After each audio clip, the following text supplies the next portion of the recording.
So, hello and welcome to another episode of the Case broadcast. This is, as we were just discussing, quite a unique broadcast. We're going to be talking about mental health and the issues around that. So, it's myself, Patrick, and I'm joined with Melvin, and also our guest this time, Chris Williams. He's back to join us, but he's talking this time about mental health and the harshness of it and how to cope with it. And it's from his own personal experience. So I'm not going to delay. I'm just going to hand straight across to Chris and say, hello, Chris, welcome. And please lead us in to this probably difficult but necessary topic. Thank you for the opportunity to talk, particularly about the subject, as I know, although there are so many campaigners out there that are trying to get mental health spoken more, particularly in the workplace, things like that, this is still a taboo subject for many. Rightly or wrongly, some people see mental health as a weakness. Some people use it as their superpower. Chris, it's taboo or is it glossed over? I think a bit of both is the political answer I'm going to give there, the politician's answer. Glossed over because if it's not affecting somebody directly, why should they care about it? Yeah. And in the other instance, if it is affecting somebody, then it's easier to bury your head in the sand than to have really awkward conversations sometimes. Sure. So I'll stick with the sitting on the fence and splinters in the arse answer to that one. Welcome to the Case broadcast, brought to you by the team at Case Mastermind, where you can be part of a mastermind group. For more information, visit our website, casemastermind.co.uk.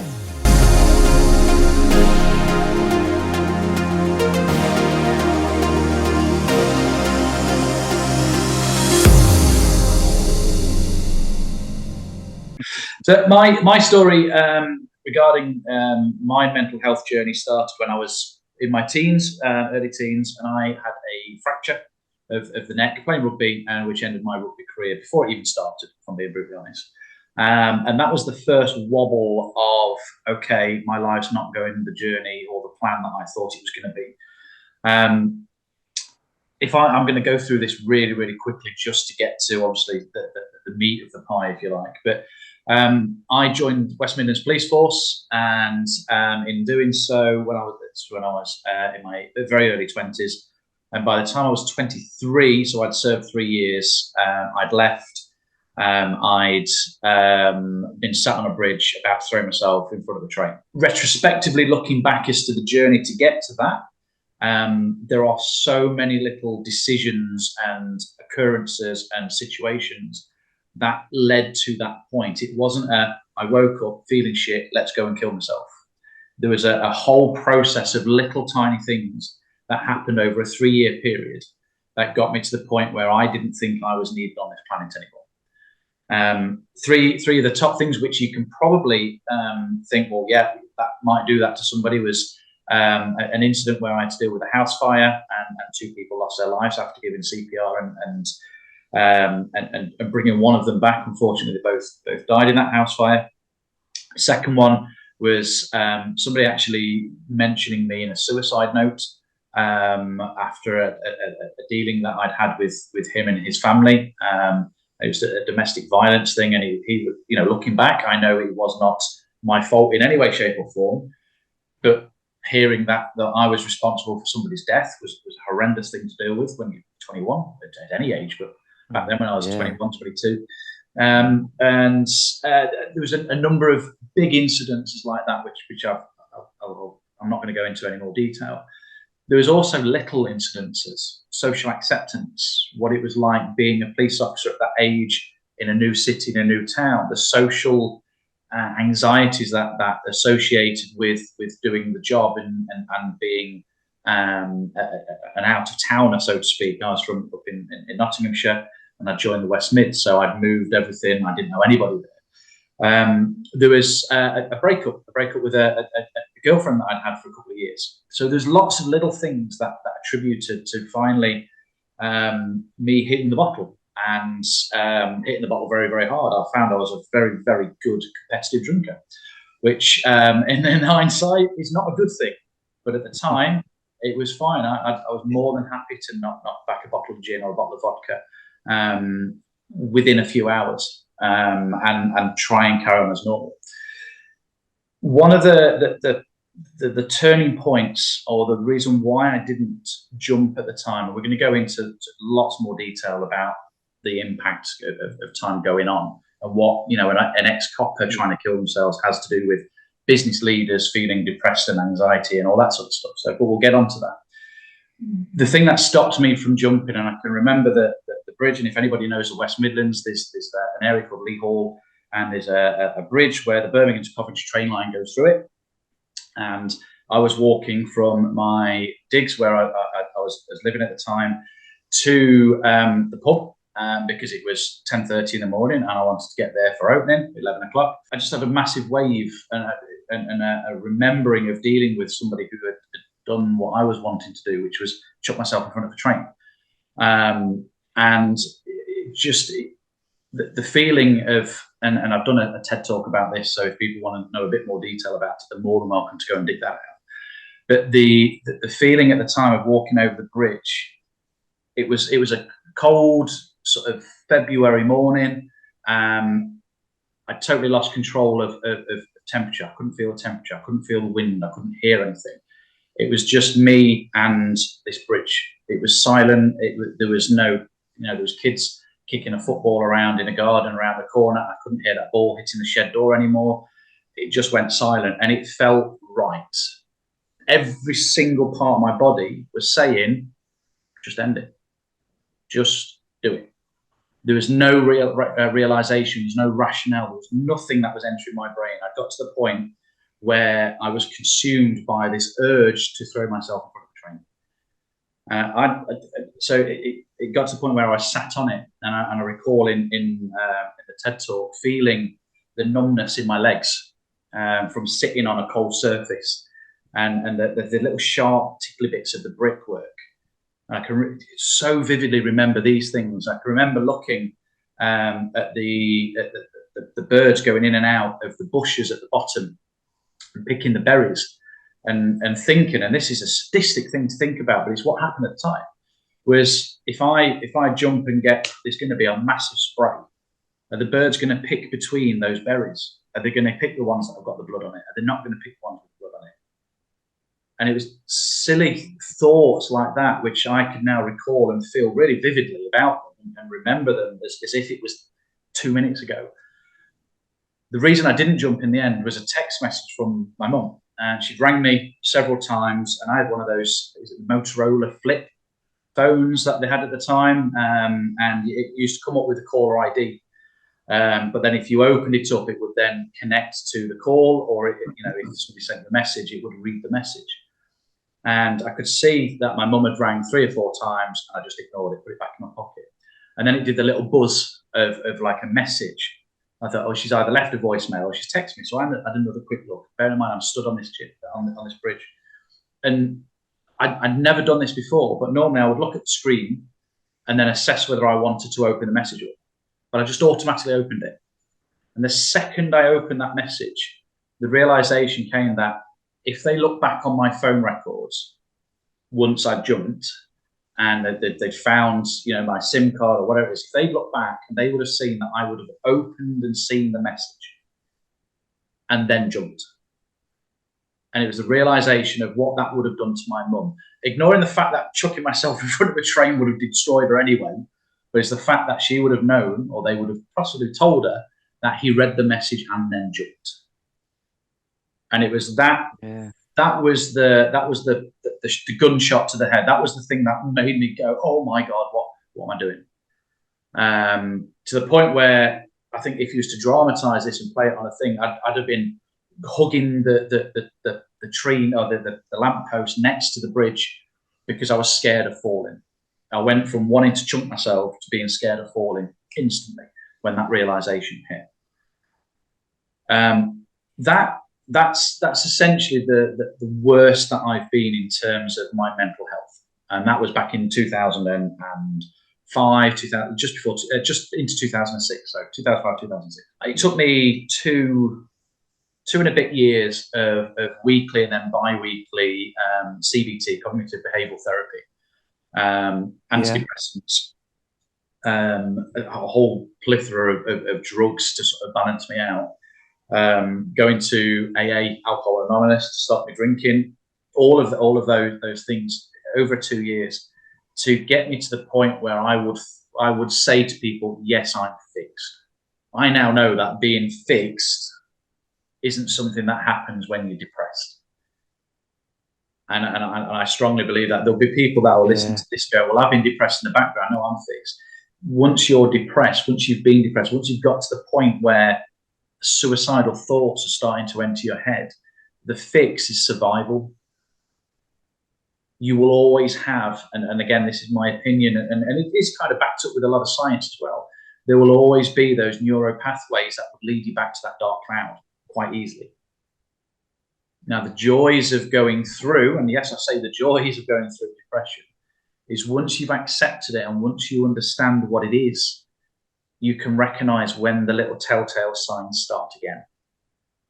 And that's now something that I've, and don't get me wrong, in the 15, 17 years from that happening to today, I've been on antidepressants 3 times for a 6-month period, for a year period, for an 8-month period. So I'm not fixed, but I understand what causes it. And sometimes when you ignore those little telltale signs, the ones that start right at the beginning, it gets too hard to stop, to change when it finally happens. I'm curious to know, obviously in the treatment that you've had over the last 2.5 years, how you identified the pinch points. Now, this is an easy one for me to answer, but not necessarily an easy one for people to understand. And the main reason because is my trigger points and your trigger points and Patrick's trigger points will all be different. So it's very hard to say to somebody, oh, when they start doing this, you need to start asking them questions. When they start doing this, you need to start looking out for that, because it's so unique. The depression is such a unique disease, if you like, a condition that certain people will appear to be absolutely perfectly normal, and again using the inverted commas for normal, and then the next day they've committed suicide. And it's because of the different triggers for different people. Sometimes it's very easy to see in people, sometimes it's not. For me, it was what I've learned is when I start getting to the point where I really need a drink, that for me is a trigger point that something in my life isn't working. I'm needing a distraction. I'm needing a thing. Now, a lot of people might look at that as a trigger and go, well, I have a glass of wine after work every night. I just need a glass of wine. And that might be perfectly normal, and they might not think that leads to anything. But if you're having to distract yourself with something that is not organic, not something that you can manufacture yourself in your head, then I'd be questioning whether what that glass of wine, that whiskey, that piss up at the weekend, what is that actually doing to you? Is that just masking a bigger problem? Now, we're living in a period of history that, it's never been seen before in terms of the options, the choices, the access to information, the absolute humongous amount of data that's being thrown at us 24/7. So our brains have never been more active than they ever have been, and they're going to get more active tomorrow and the day after, and we're going to start discovering new neuro pathways that we've never discovered before as science develops and things like that, and as we develop our own minds.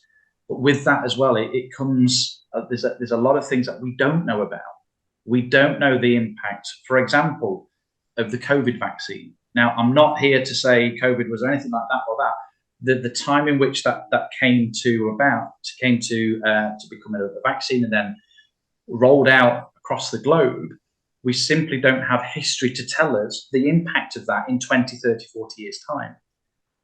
Now, that's just one element. We don't know the impact of social media yet.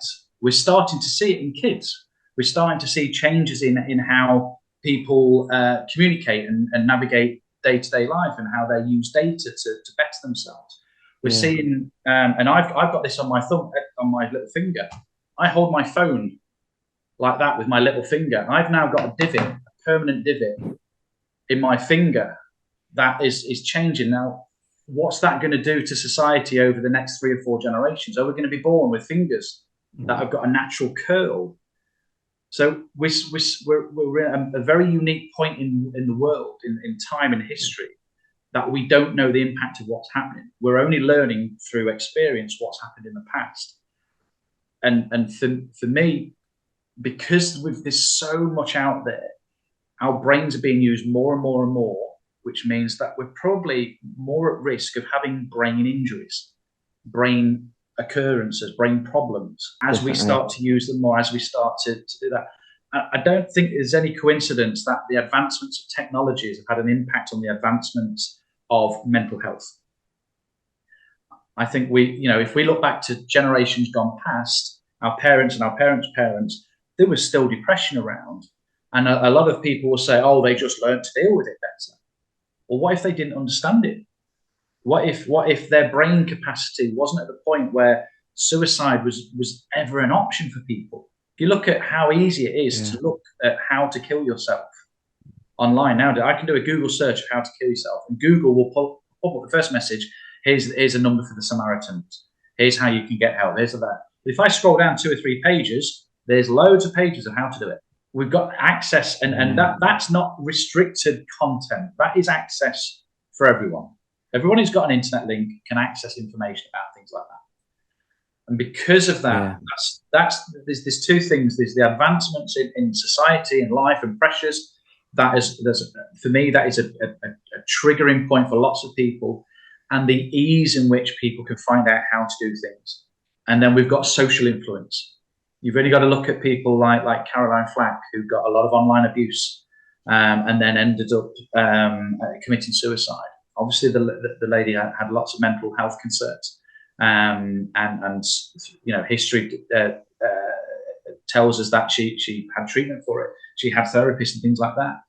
But somebody that is so in the eyes of the public, oh my God, we only saw her yesterday on this program or that program and that sort of thing. Oh, they don't see the day-to-day stuff. They see somebody like that and seeing that, well, she's got all of that money and all of that success and fame and riches and all that stuff, and her life was too much for her. So my life's shitter than hers. So the impact of seeing prominent people committing suicide, it's not glamorizing suicide whatsoever, but it's having an impact on our youngsters. That's the way out. She did it. Why can't I do it? So going back to your question there, Melvin, the triggers or the things which trigger people. For me, it was that at the end of the day, feeling overwhelmed. If I'd done something, I felt overwhelmed and I needed to sit back, and I was like, oh my God, what? Some people put it down to a stressful day, or I've had a full-on day, I'm really, really heavy. That's the starting point for me, because then the other triggers started to fall in quite quickly. Things like missing a deadline, or missing a couple of deadlines, or not turning up for appointments. Those little trigger points, they start to formulate into, you know what, I need a blowout at the weekend. I've had a real shit week. I'm going to get absolutely rat-arsed and forget everything. If anyone's having to do that, if that's something that is occurring, and they'll be masking it through, oh, it's choice, I want to do it. Those are the people that I'd be saying, keep an eye on them, because something in there isn't 100% right, if that's the right word to use. If you're clever enough to identify that a friend, member of family, whatever, is under those kinds of stresses, anxiety issues, etc., and you are aware that there's no long-term fix for these things, it's some short-term fix for these things, but there's even long-term, it's a chore.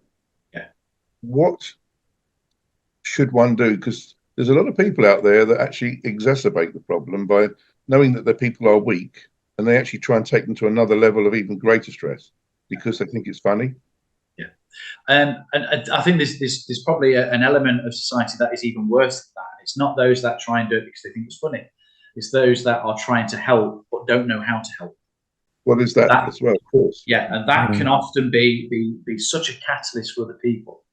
And it's don't get me wrong, it's incredible. I've got a 15-year-old daughter who's going through all of the anxieties and pressures of doing her exams and making stupid career choices at this age that she has to do for her college and university. Yeah, but stupid in whose opinion?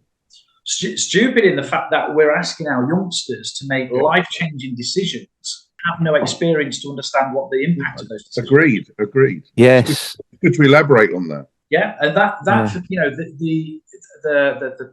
the suicide figures in the UK are absolutely appalling, particularly for men between the ages of 30 and 45. That's the real high numbers that we need to try and get down.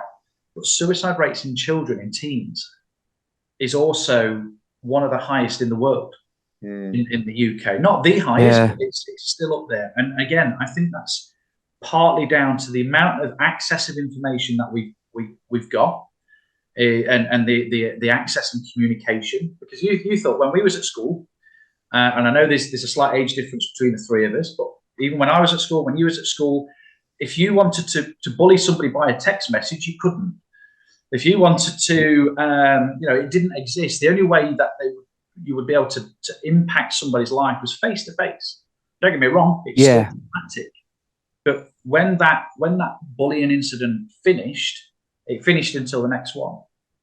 If there's a bullying incident nowadays, it happens while the kids are asleep. It happens when they're at breakfast. It happens in lunchtime, break times, because it's being done through one of these. The impact on our youngsters is far greater than I think it ever has been in other generations, because of the ease of communication. With great advancements, there's also great recurrent, what's the word, when you go back, regressions. In my person, and what was it, Newton's theory, for every action there's a positive and a negative reaction. Yes.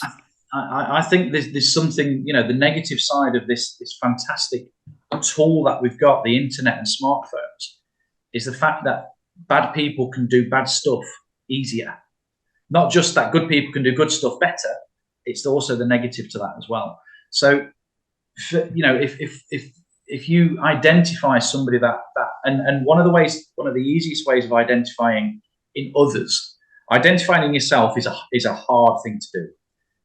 Because for example, if you have a drink on a Friday night with the guys at work, and you're the one that's always saying, "Oh, let's just have another pint. Let's have a shot with a pint," and then it's that changes to not wanting a shot and maybe having a sniff of Coke, or I need something else to do. I need something else to fill the void.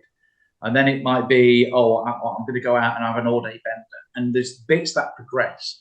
More often than not, we don't see why, because we're enjoying ourselves doing it. We're masking the pain with enjoyment. Now, when you look at that from an outside point of view, change in pattern behavior is one of the key indicators that somebody might be going through something. And it's not everybody, but for example, if you've got somebody who joined you for that Friday night pint after work, and all of a sudden they've stopped, and instead of saying bye to you at work, they just go off. Instead of talking to you about what they did the weekend, they don't talk to you. Now, it might be because you're an arsehole, they don't like you, but invariably something's happening. Something's changed within their pathways, within their journey, within their life, that's having an impact on them socially. That can be a key indicator.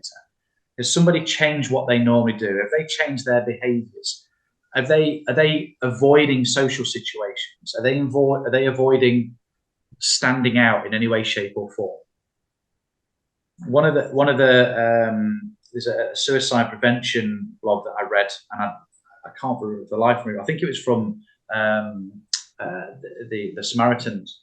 They're talking about the subtle changes, the reasons why people change is because people that are feeling depressed want to disappear from society. They don't want to stand out. So that bright green anorak coat that they had, they might not wear that anymore, because they'll put, the one that can just blend in a little bit. They might change how they get to work. They might change what they have for lunch. They might, there's little subtle things that individually don't really mean anything. But when you start sitting down, and this is the difficult part, how often do we look at somebody else and think about them critically? We tend not to. We tend to just look out for the red flags that suddenly pop up. And then we go, oh, fuck, now it makes sense. That happened, that happened, that happened, that happened. And invariably, it's sometimes too late when we get to that. To have an awareness of mental health, for me, is to have an awareness of the situations that you are in and people are in your little circles. And I can resonate with that because, generally, if I'm in a room, people will know I'm there. I'll be making a noise, I'll be making a joke, I'll be doing something. But on those difficult times, it's like an avoidance. If I can be really quiet, then nobody asks me that really awful question. When you're really going through it, the most awful question is, oh, how are you? Because you think, oh no, how do I answer that? And normally you'll just say, yeah, I'm fine, and be very brief about it. But it's going very introvert, is that protective barrier that hopefully no one will talk to me, no one will say anything to me. And I know when I had my very low times, it was like if I had to go somewhere else and there were other human beings, it was like walking into a jungle and there was all these dangerous creatures around, and I just want to disappear and be left alone. And I was very, very quiet and could hardly say a word, The national campaign, which I think has been spearheaded by the government, and anybody that's talking about mental health, to me, regardless in what guise, we need more people talking about it. So it's a good campaign, and the campaign is about asking a friend if they're okay, and then asking again. Now, I get that, but if somebody says to me, "You okay?" and I go, "Yeah, I'm all right," and they go, "You sure?" I went, "Yeah." That's, if I'm going to avoid admitting to you there's something wrong, I'm not going to say yes after I've just said no. In the same position, in the same context, in the same environment. What I find to be probably more impactful, and I'd love this to be something more widely known, is if somebody asks you you're okay and you don't, or you ask somebody if they're okay and you're not sure whether the answer they gave you was just dismissive or whether it was genuine, ask them in another way. And I don't mean, are you sure you're okay? I mean, text them later, send them an email, pick up the phone, do it in a different environment to when you asked them before. And simply say the words, I wasn't wholly convinced when you said you was okay or you was. Are you sure you're all right? Always here to chat. Yes. Send that as a text message somewhere and you don't get a reply, that should tell you all you need to know. If you get a reply and they say, no, honestly, I'm fine, really appreciate you checking in on me, so be it. Having taken somebody from being, because let's face it, if as being, and you mentioned just then, in a social situation, suffering from anxiety and depression, I would walk into one of those situations and I would do everything in my power to not be confronted, to not have to talk to somebody. So I'm already going into that situation with my barriers up. So everybody that asks me, "You're all right?" "Yeah, I'm fine, thanks." That's the answer I give. That's the static answer. And then if I got a text message 20 minutes later from somebody I just spoke to saying that, I'm in a different situation, my barrier's not up. That message that you just received will probably cut deep if somebody's suffering. It might just be enough for them to go, it's a bit shit week, actually. And that for me, that message, that's really important, is not just because we all think, oh, we do our bit. I asked him if he was all right. He said he was fine. Killed himself the next day. Don't get me wrong, asking in the first place is a good step, but we need to do more. Yeah, and I think I know ITV run this campaign about talking, don't they? And one of their adverts really stuck out to me, and I don't know if you two have seen it, but it's the young girl when she's having trouble with someone at school, and she sits next to her dad on the sofa, and they're actually subtitling what he's saying is actually paraphrasing that this is what I really mean, and then she's responding back, and this is what I really mean, and picking up those signs and having that communication. That's so spot on, Chris, with what you've just said, really. Yeah, it is, and I think this the way to communicate with our teens, with our children, is changing massively. Yes. One of the tools that I sort of advocate people to use is communicate in the style that they would communicate with their friends. Now, at the moment, you're a parent. You're somebody that they don't want to tell their innermost secrets to. They don't want you to know about little Johnny and her being a boyfriend and girlfriend. They don't want to know that that potentially her period might be late or anything like that.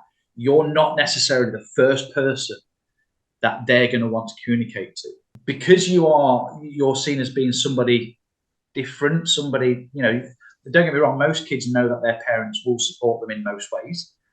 There are some that unfortunately don't have that support, but invariably a parent will be there to support whatever happens and that sort of thing, regardless of whether it's a good thing or a bad thing, regardless of the parent yells at them at the time or anything like that. The parent is seen as that person that is the matriarchal figure, the one that I can fall back on. At the stage of where mental health is having an impact on our kids, friends are the ones that will see the differences and changes of behavior before parents.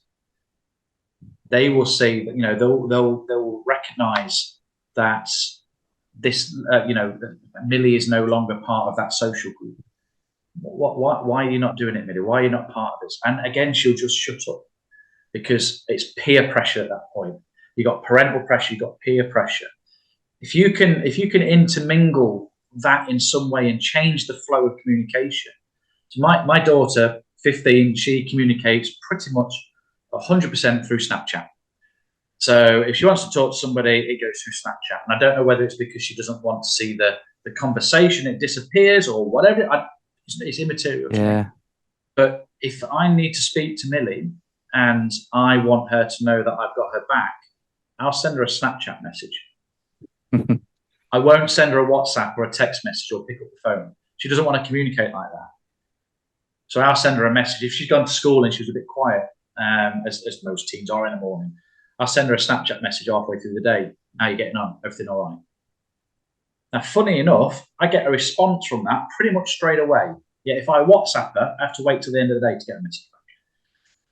So it's about that ease of communication. We've got to take that on and go, what's the best way to communicate that I think this person might not be okay? And we don't critically think about communication anymore. We just do it. And I think sometimes we need to take a step back and go, you know what? I think Martin's not feeling too good. Something's not quite right. I'm going to send him an email. I'm going to pick up the phone. Choose that conversation. Choose the way in which you have that conversation. At the end of the day, Martin turns around and tells me to mind my own fucking business. I've done everything that I can do. What I might do is follow up in a couple of days saying, sorry, can't really mind my own business. I just want to make sure you're all right.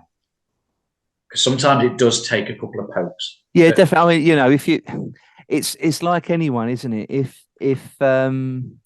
If you're already building a wall, if you overstep that mark, all you do is you put another layer of bricks on top of the wall, don't you? So you've got to be strategic in how you break it down. One thing that I wanted to sort of get to on this, and I know your listeners are more business owners and people in the business sphere, and they might be wondering, well, what's an ex-copper got to do with business? I now run a business, and my latest depressive state was a year and a half ago, and it was quite a bad one, and I ended up going back on the tablets again, 3 different types to get me to balance out, and a bit more therapy, and I'm back to my normality. But the reason that happened, this number thing, the pandemic didn't particularly help things. The stresses of running a business, the anxiety of whether I can make payroll, the stresses of clients all cancelling at the same time because of the pandemic. All of these things started to add up, and the little triggers started to occur again. I started having just a little glass of whiskey before I went to bed. And that kept my partner. She went, "You're drinking again?" And I said, "I'm just having a whiskey." And her words were, "That's what you did last time." And straight away, within a week of me doing that, I was having therapy and I was back at the doctor. Whereas before, that would have taken me months to get to the realization that something wasn't right. So, Yeah. Chris, where are you getting this therapy? I mean, how do you find these therapists?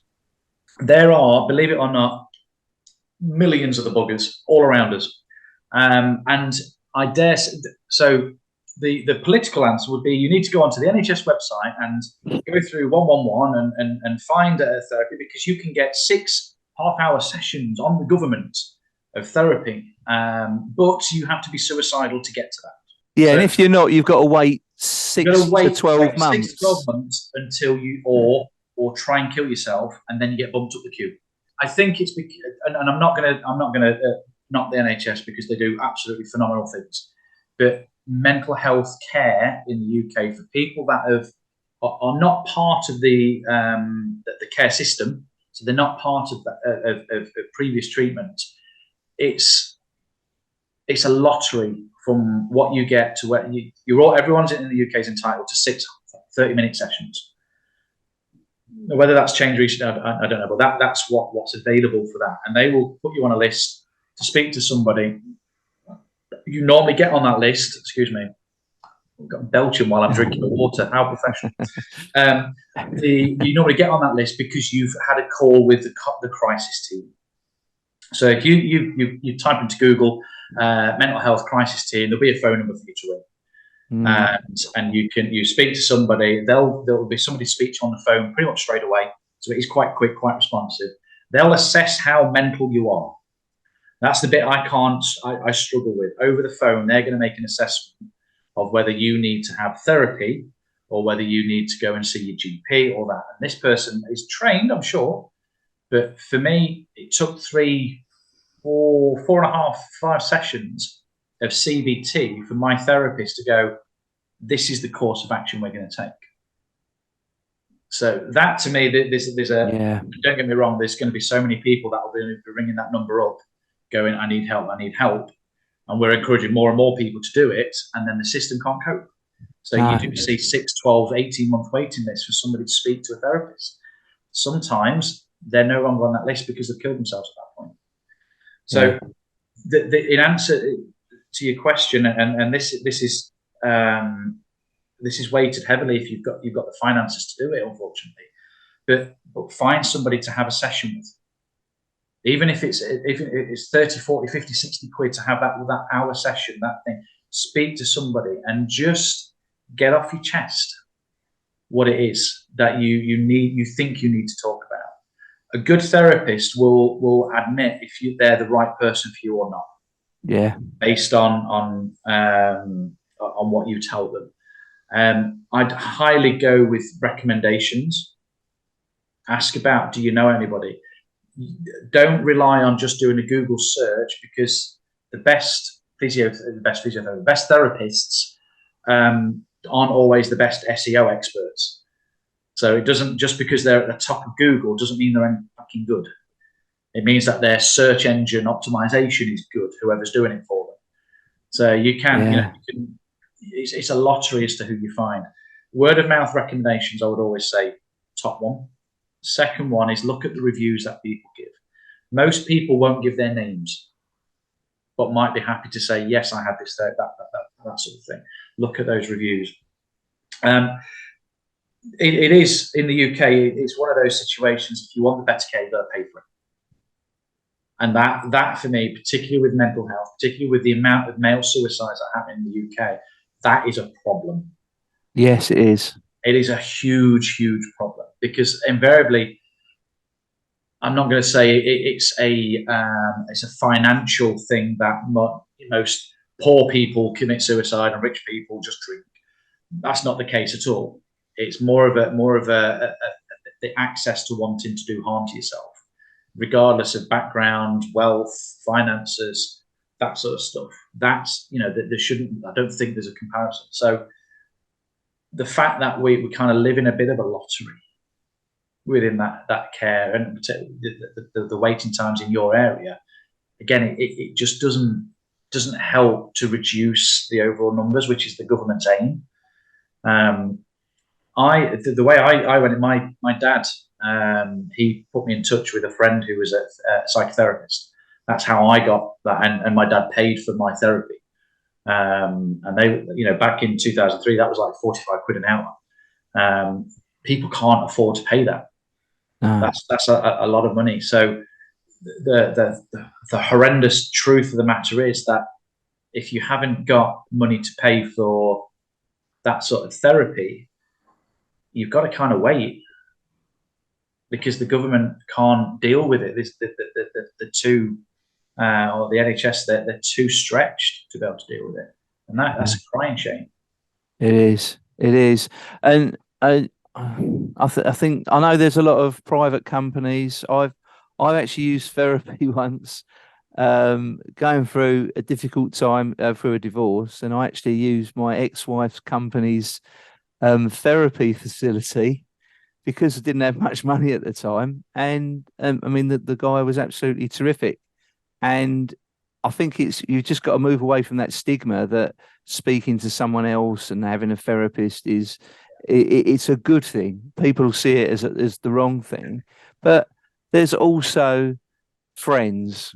For those that haven't got any money, there's friends. And when you've got a problem and you need to talk it over with someone, I've definitely found that from personal experience. That's when you really find out who your real friends are. Yep.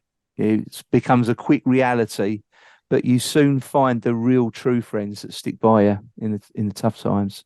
So when I did my TEDx talk, that's the first time I spoke publicly about my journey, and that got released. And it went out on my Facebook, and it went out on social media and things like that, and on YouTube. And it was received very, very well by people that didn't know me. People that knew me, most people were surprised that I'd gone through it. And there was some that was like, Chris, why didn't you say? Why didn't you tell us? Why didn't that? Which, as you mentioned, you find your friends. There are some that have disconnected with me. And there's some that have gone, now whether that's because it was too close to home for them, whether it's something that they just don't like talking about, mental, whatever the reason was. It was quite surprising to see your social circle change when you do start, and change for the better. Got to stress that change was change for the better. Yes. They were people that didn't judge me based on whether I was fucking cuckoo or not. Yes. That for me, you hit the nail on the head. You find out who your friends are when you start talking openly about situations like that. I think this has been really profound today. It's been really open, and really appreciate you opening up about everything, Chris. And I think this probably deserves to be picked up again and carried on, because I think we have got our nails in the surface and scratched away, but there's still a lot more to be unearthed. But very, very quickly there, Patrick. One of the things that became clear with the TEDx talk was there are millions of people out there that have questions and don't necessarily believe what they read when they ask Google. So asking a human being that's going through or has gone through might be more profound for people. So I'm more than happy to come back on. If you've got a list of questions that your listeners have come up with, and we do another session where we answer those questions specifically, rather than going through the meat of what we've just gone through, answer the questions. That might be beneficial, because that happened quite a lot with the TED Talk. There was so many people sending me messages and asking me little things about, what do I think this is depression? How would I deal with this situation?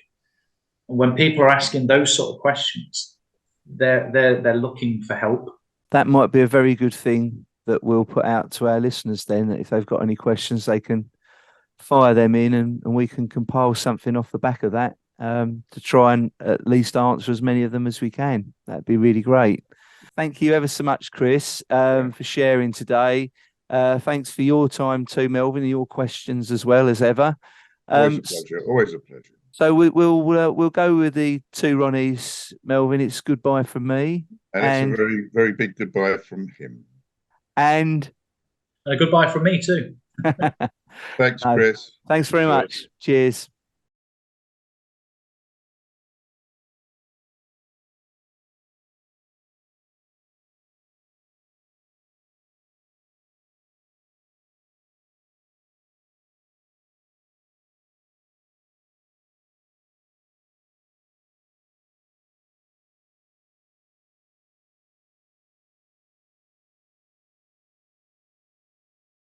To continue to listen out, listen up and listen in to the Case broadcast, do hit the subscribe button to receive reminders of all our new episodes.